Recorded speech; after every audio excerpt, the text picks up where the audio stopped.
Hello नमस्कार, मेरो नाम सुरेक्षा थापा हो अनि म चाहिँ नेल ट्रेनर हो।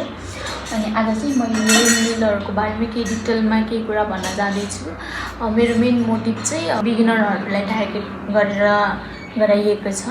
यदि हजुर बिगिनर हुनुहुन्छ अनि नेलको केही कोर्स सिक्न जानुभयो भने हजुरलाई यो कुरा हजुरलाई एकदमै हेल्पफुल पनि हुन्छ। Let's start. आज चाहिँ हामी एबाउट नेलको बारेमा बुझ्छौँ। अनि हाम्रो हेर्नु, अब नङ भन्दा के बुझिन्छ? हातको नङ बेयो। तर यो नङको पनि धेरै नामहरू हुन्छ। हामी यहाँ 7 1 2 3 4 5 7 अहिले हाम्रो यहाँ 7 बारेमा भन्छु।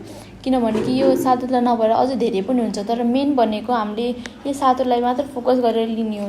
अरू भनेको अब यो भित्रको कुरा हो। हामी के अरे नेलको बारेमा हामीले डक्टरी गर्न त जान्दैनौँ।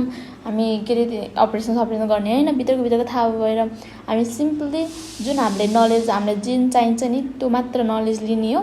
त्योभन्दा बाहिर नलेज हामीले लिएर काम छैन। त्यही भएर यहाँ मेन कुरालाई मात्र फोकस गरेर मैले आज यो भिडियो गराएको छु। नेलको बारेमा हामीले सुरुमा पढ्छौँ हाम्रो फ्री एज। हाम्रो फ्री एज भनेको के हो त? फ्री एज भनेको हाम्रो जुन यो नङभन्दा माथि जुन बढ्छ नि हो त्यसलाई हाम्रो फ्री एज भन्छ। जुन हामीले नेलहरू बच्चा हाम्रो काट्ने अनि हामीले नेल एक्सटेन्सन गर्न आउँदाखेरि हामीले जुन नेल बनाउँदाखेरि त्यो बाहिरी जुन ठुलो नेल हुन्छ नि भाग हो, त्यसलाई हाम्रो फ्री एज भनिन्छ, जुन कि हाम्रो नङभन्दा माथिको भाग हो। अनि त्यसपछि हाम्रो नेक्स्ट आउँछ नेल प्लेट। हाम्रो नेल्स प्लेट भनेको कस्तो हो भने जुन यो हाम्रो नेल हुन्छ, यो नेलको जुन दरो भाग हुन्छ नि, जुन हामीले त्यो जुन चाहिँ दरो भाग छ नि हो त्यसलाई हामीले नेल्स प्लेट भनिन्छ। बुझ्नु कि हामीले नेल प्लेट्सहरू कहाँ एप्लाई गर्छौँ? नेल्स प्लेटमा एप्लाई गर्छौँ। नेल एक्सटेन्सनहरू केमा गर्छौँ? नेल प्लेटको माथि गर्छौँ। त्यसलाई हाम्रो नेल प्लेट भनिन्छ। त्यसपछि हाम्रो आउँछ लुनुला हात चेक गर्नु। आफ्नो हातमा त्यो हल्का मुनितिर जुन सेतो भाग जस्तो हुन्छ नि, जुन हाफ मुनको आकारको बन्ने हो नि हो त्यसलाई भन्छ हाम्रो लुनुला, जुन लुनुला भन्छ। अनि मेन इम्पोर्टेन्ट नेल इन्डस्ट्रीमा आएपछि हजुरलाई यो कुरा थाहा जो होइन भने हजुरले नेल गरेको हजुरलाई फाइदै छैन के।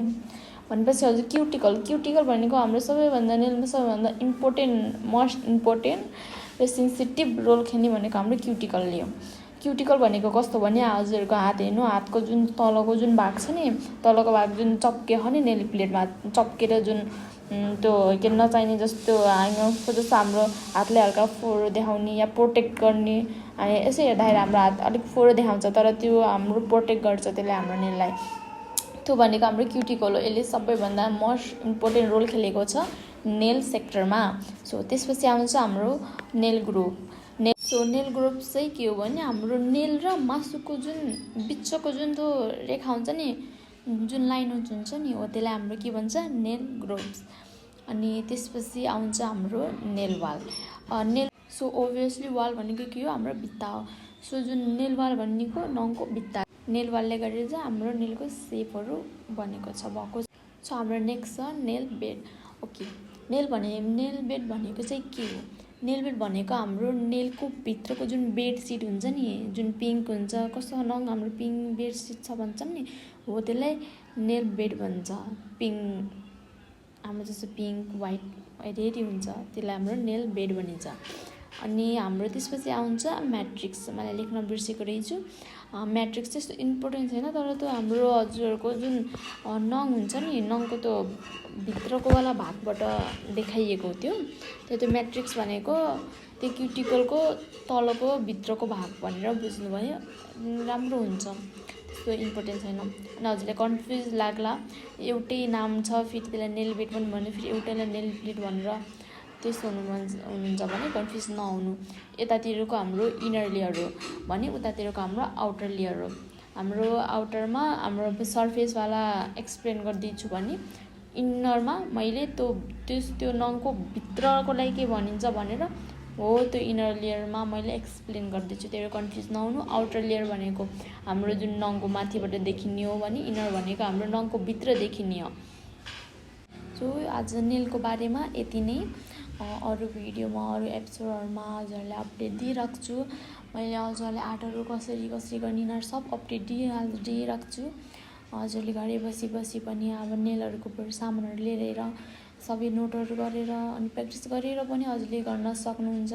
यदि हजुर के अरे हजुरले नभए पनि हजुरले आफ्नो नेल एक्सटेन्सन आफै गर्न सिक्नुभयो भने पनि हजुरको पैसा बस्छ। तर यो याद राख्नु कि हजुर एक नेल ट्रेनर भएपछि आफ्नो नेल गर्ने टाइम फुर्सद हजुरले हुँदैन।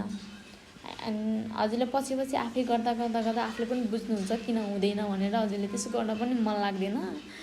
मन लाग्यो भने एक दुईचोटि केही नयाँ सिक्दाखेरि झ्याप्पै सिक्दाखेरि गर्नुहुन्छ, त्यसपछि हजुरले एकदम मनै लाग्दैन फिटिक्क होला। सुरुमा हामी पनि यो गरौँला त्यो गरौँला भन्ने हुन्थ्यो, तर पछि नेल सिकेपछि टाइम पनि हुन्न केही पनि हुन्न, एकदम बिजी सेड्युल हुन्छ। हेर्नु हजुरले अब बिगिनर हुनुहुन्छ भने यिनीहरू बुझेर जानु, यिनीहरू हल्का फुल्का नलेज भयो भने हजुरलाई झ्यापझुप टिप्न टाइम लाग्दैन अनि छिटो सिक्नुहुन्छ। सो आजको भिडियो चाहिँ मेनली बिगिनरहरूलाई टार्गेट गरेर बनाएको थिएँ।